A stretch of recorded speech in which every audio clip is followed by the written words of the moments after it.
A Di Đà Phật. Nam mô A Di Đà Phật. Hôm nay là ngày mùng 6 tháng 2 năm Giáp Thìn. Đạo tràng Phật tử chúng con cùng công phu thời khóa buổi sáng.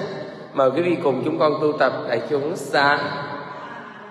đại chúng xoay đối mặt. A Di Đà Phật. A Di Đà Phật. A Di Đà Phật. A Di Đà Phật. A Di Đà Phật.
Kiết ấn Di Đà, thẳng lưng, nhắm mắt, nhiếp tâm niệm Phật.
và cách làm vô lượng vô biên.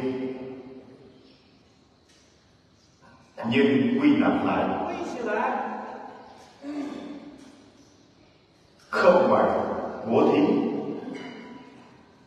Cho nên 6 nguyên tắc chung của Bồ Tát là: điều đầu tiên là bố thí. Thế nào gọi là bố thí? Bố thí chính là xả. Quên mình vì người. Bậc đạt đạo thì trong tâm vô xả 6 căn, bên ngoài vô xả 6 trần, cho đến hết thảy những vật sở hữu, không có gì là không vô xả. Đây không phải là người bình thường. Đạt giả, đạt là thốt đạt. Ai là người thốt đạt? Trong nhà Phật nói, Pháp thân Bồ Tát mới thực sự là người thốt đạt. Vì sao vậy? Vì họ thật sự hoàn toàn xả bỏ. Những lời này là sự thật, không phải hư cấu. Nhưng phàm phu không làm được. Phàm phu có thể xả tài, có thể xả vật ngoài thân, đã làm không tệ rồi. Nếu bảo họ nội ngoại đều xả, tất cả mọi thứ này đều xả bỏ, thì điều này họ không làm được. Bên dưới nói, nếu không làm được như vậy, nếu không làm được, lục đạo phàm phu không làm được, thì trước tiên làm tự bố thí tài vật. Chúng ta bắt tay làm từ đây trước. Người đời nhờ vào cơm ăn áo mặc mà duy trì mạng sống, cho nên tiền tài là quan trọng nhất. Nếu chúng ta từ chỗ này mà buông xả, thì bên trong trừ được tâm keo kiệt của mình, bên ngoài lại nhất được nguy cấp của người. Mới đầu làm thường sẽ miễn cưỡng, nhưng lâu dần sẽ thành tự nhiên.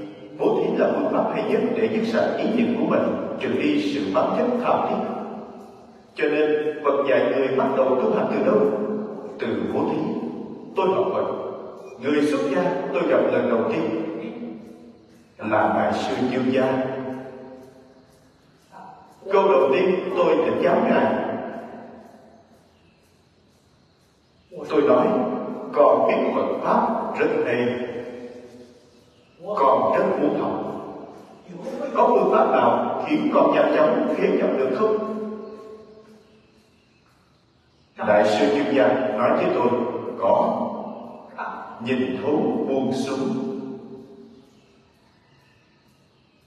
Tôi tiếp tục thỉnh giáo Ngài, phải bắt đầu từ đâu? Ngài nói với tôi, từ bố thí. Khuyên tôi học bố thí, tôi rất nghe lời. Trở về là bắt đầu thực làm. Bởi vậy thầy rất thương tôi. Những gì thầy dạy tôi đều thực làm. Thực làm xong quả nhiên có hiệu quả.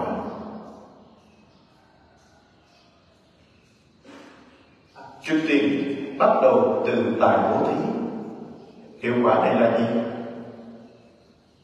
Giảm nhẹ tâm tham lam keo kiệt trước đây của chúng ta.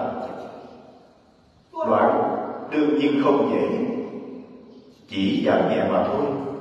Nghĩa là tham lam keo kiệt không còn nghiêm trọng như trước nữa. Đối với bên ngoài lại có thể giúp đỡ người khác. Đây là bố thí ân huệ, cho nên khi mới bố thí sẽ hiện tượng. Về sau làm sẽ rất tự nhiên. Việc miễn cưỡng bố thí, bản thân tôi có 10 năm kinh nghiệm. 10 năm đầu đều rất miễn cưỡng. 10 năm sau dần dần trở thành thói quen. Đến đây hầu như dấu vết cũng không còn nữa. Cho nên tâm địa thanh tịnh, đem tự tư tự lợi, danh tranh lợi dưỡng, tham sân si mạng đều bố thí hết.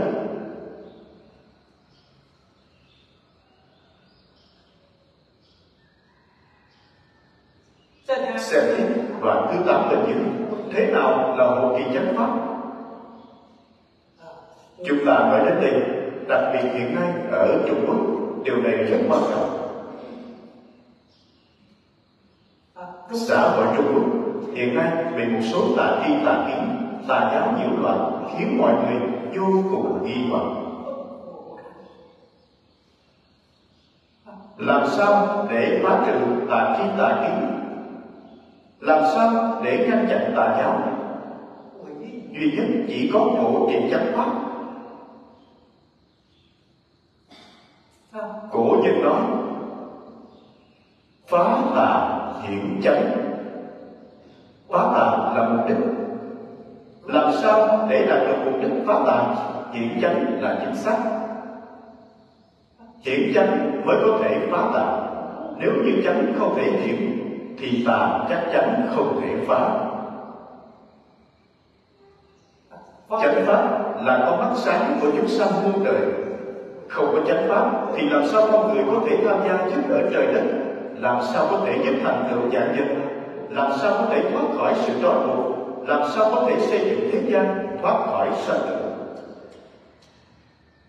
Đây là đem lợi ích của chánh pháp nói sơ lược thành 4 điểm. Chánh pháp. Giáo huấn của Phật Bồ Tát là chánh pháp. Giáo huấn của Nho giáo là chánh pháp. Giáo huấn của Đạo giáo là chánh pháp. Trên thế giới còn có rất nhiều tôn giáo cũng là chánh pháp. Chánh pháp của các tôn giáo đó đã lưu truyền trên thế giới này hàng ngàn năm rồi. Ấn Độ giáo lưu truyền đến nay, người thế gian công nhận nó có lịch sử 8.500 năm. Đạo Do Thái có 4.000 năm lịch sử. Đạo thờ tự ngữ hình như cũng có người viết trong cuốn tiểu thuyết gọi là Minh giáo. Nhưng thông thường chúng ta gọi là đạo thờ tự ngữ. Đạo này cũng có khoảng hơn 3.500 năm, đều sớm hơn Phật giáo. Phật giáo theo ghi chép của lịch sử Trung Quốc năm nay là 3.020 mấy năm. Hiện nay người nước ngoài thừa nhận là hơn 2.500 năm. Tiếp tục mở rộng ra đạo Thiên Chúa, đạo Kitô. Ngày nay chúng ta dùng Tây Lịch là 2001. Công nguyên chính là của đạo Kitô và đạo Thiên Chúa. Hồi giáo có hơn 1.700 năm lịch sử.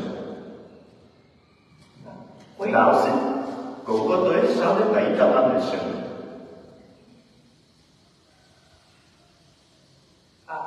Ngắn nhất như đạo Baha'i cũng có hơn 150 năm lịch sử.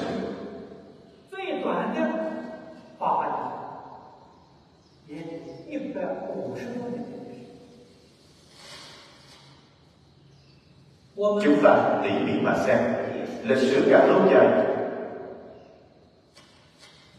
thì pháp của nó càng chậm.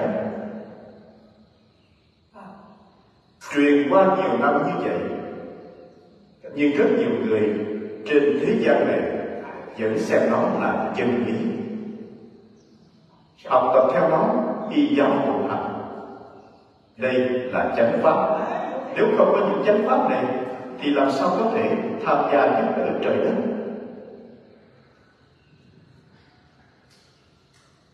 Tham là tham dự, tánh là giúp đỡ.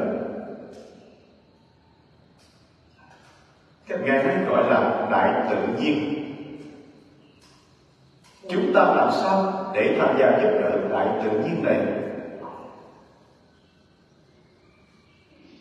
Làm sao có thể trợ giúp thành tựu vạn vật, giúp đỡ hết thảy vạn vật?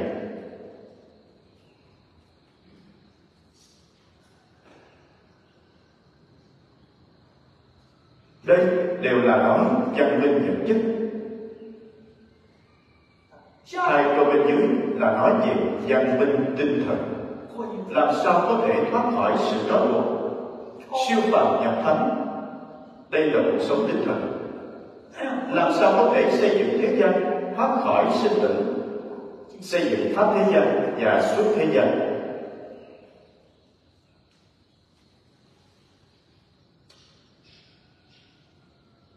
Cho nên hễ gặp chùa miếu thờ kính các thánh hiền, chùa miếu là nơi thánh hiền hoằng pháp lợi sanh,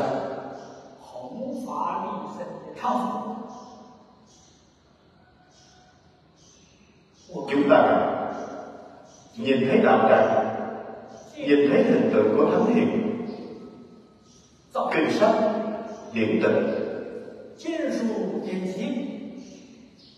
đây chúng ta gọi là pháp bảo, thì đều phải kính trọng. Nếu có hư hoại gì thì phải tu sửa lại. Chúng ta phải tôn trọng kinh sách, phải coi trọng kinh sách. Có hư hoại thì nhanh chóng sửa chữa lại. Đến như việc hoàng dương chánh pháp báo đáp ơn sâu của Phật thì phải hết lòng dốc sức. Đây là việc chúng ta phải làm. Tổng kết lại ý nghĩa ở đoạn này: thứ nhất, chúng ta nhất định phải tôn trọng đạo đức.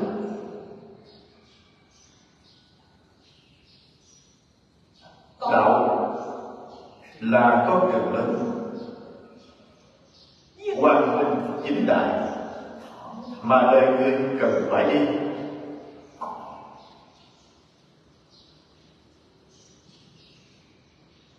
Đại đạo là gì?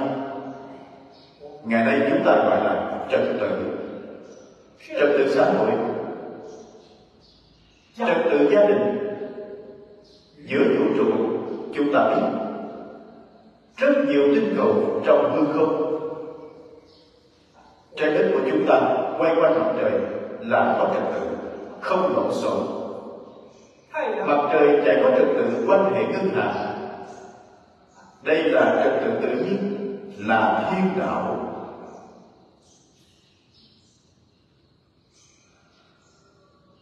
Nếu nhân đạo và thiên đạo có thể hợp nhất. Nhân đạo là gì? Nho giáo gọi là luân thường. Luân thường là nhân đạo cùng với thiên đạo hợp nhất.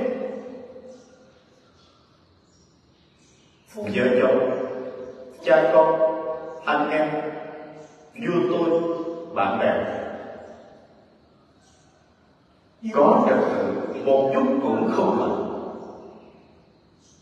Quan hệ giữa người và người có trật tự không loạn. Thế nên thiên hạ thái bình, xã hội an ổn. Nếu cha không ra cha, con không ra con, vua không ra vua, bề tôi không ra bề tôi, thì đạo của chúng ta đã mất rồi. Đạo mất thì xã hội sẽ động loạn, thiên hạ không được thái bình.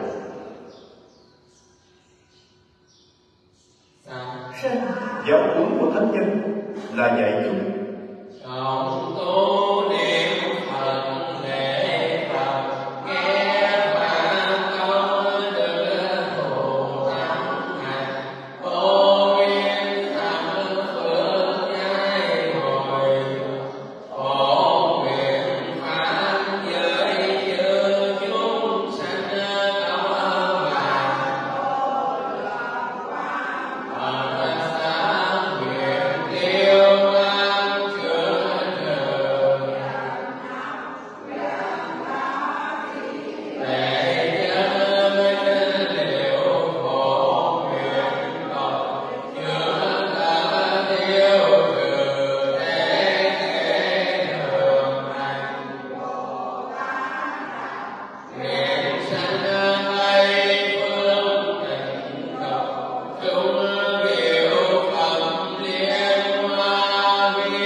Nam mô A Di Đà Phật, niệm Phật một câu công đức vô lượng.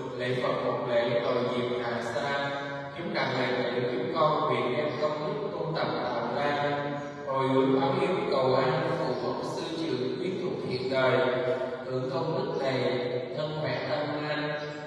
Hồi hướng cầu an cho toàn thể chúng hội đạo tràng có mặt nơi đây, chúng đặt đạo tràng hồi hướng cầu an cho Phật tử Kim Thị Hồng, Lê Văn Thực, Trần Thị Hảo, pháp nhân Diệu Âm. Hồi hướng cầu an cho tín chủ Đặng Thị Minh, tín chủ Nguyễn Thị Lượng, hành canh 65 tuổi. Cầu nguyện cầu an cho cháu Đỗ Hương Đăng, cháu Đỗ Em Chi, cặp chư vị Phật tử hữu duyên tu tập trong đạo tràng này, chư vị đồng tu online đều hưởng được công đức này mà thân khỏe tâm an. Cầu hướng cầu an cho cháu Hà Hoàng Thu Hà, cháu Phùng Minh Phi, cặp chư vị có bệnh duyên tiền duyên chướng duyên phiền não duyên duyên đều được hóa giải để thuận yên gặp Phật pháp tu hành, thì đời được bình an đến thánh niệm Phật. Chúng ta đạo tràng vào hướng công đức này cầu siêu cho ông bà cha mẹ hữu hiệu đức độ Phật quan cho thế chủ của toàn thể đệ tử chúng con. Chúng ta đạo tràng vào hướng công đức này thì siêu cho chư vị chân linh Tạ Lộc Quế, chân linh cụ Nguyễn Văn Cửu, cụ Học Tiếng Anh, cụ Độ Cao Cường, chân linh cụ Nguyễn Thị Tức Thiều Diệu Màu, chân linh Thiều Chí Minh, chân linh Nguyễn Thị cụ Nguyễn Thị Mậu, cặp chư vị chân linh Cao Đăng Quý, pháp nhân Tử Phúc Duy, chân linh cụ Lê Thị Muối, chân linh Xúc Xạo cụ Tử Thanh Nhi, cháu Trần Đỏ. Hồi hướng kỳ siêu cho chư vị chân linh hữu như ban hậu điện chúng con đã hậu điện. Hồi hướng kỳ siêu cho chân linh cụ bà Lê Thị Nga, có kẻ 9 tháng chạp. Hồi hướng cho chân linh đoàn đại cụ pháp nhân Tử Phúc Hải mất ngày 14 tháng chạp. Hồi hướng kỳ siêu cho chân linh cụ bà Nguyễn Thị Hiền, mất ngày 5 tháng Giêng. Chân linh cụ Trần Mạnh Hùng, mất ngày 29 tháng Giêng. Cặp chư vị chân linh hữu yêu ba vị con đã ổn định kỳ siêu từ trước đến nay. Cặp chư chân linh cùng tự ký tự nhập tự Phật quan tự chùa Bầu, nơi vùng đất này đều hưởng công đức này mà sinh tăng tác hóa. Niệm Phật Di Đà còn về Cực Lạc đều không được nuôi. Âm siêu dương thần Nam Mô A Di Đà Phật. Chúng ta đạo tràng có 1 phút để hồi hướng cầu nguyện cho tâm nguyện của mọi người. Phút hồi hướng cầu nguyện buổi sáng xin được bắt đầu.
Ở đây tuần thứ 6 là tuần đầu tiên của cái nhà gần chợ Cổng, mời cho tuần tôi chúng ta cùng hay đi được buổi tối thì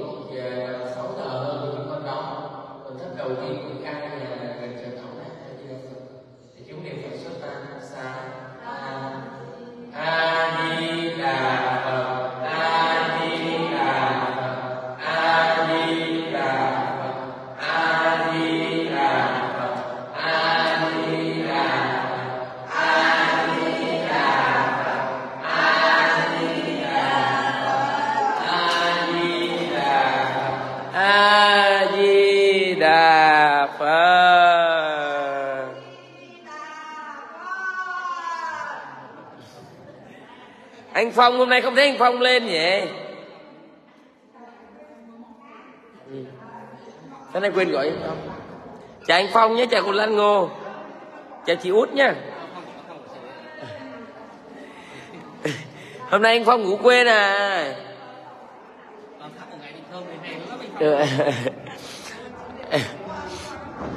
Chào cô Thúy nhá, chào Dũng Béo nhá, chào cục mỡ của chú Tứ. Mày có chậm kênh không? Chào Hồng Nhung, chào cô Thoa ở Nguyệt Đức nhá. Mà chăm mẹ chồng. A Di Đà Phật. Cảm ơn cô Thoa, cảm ơn chú Sinh nhá. Tán tán của Đức của mọi người.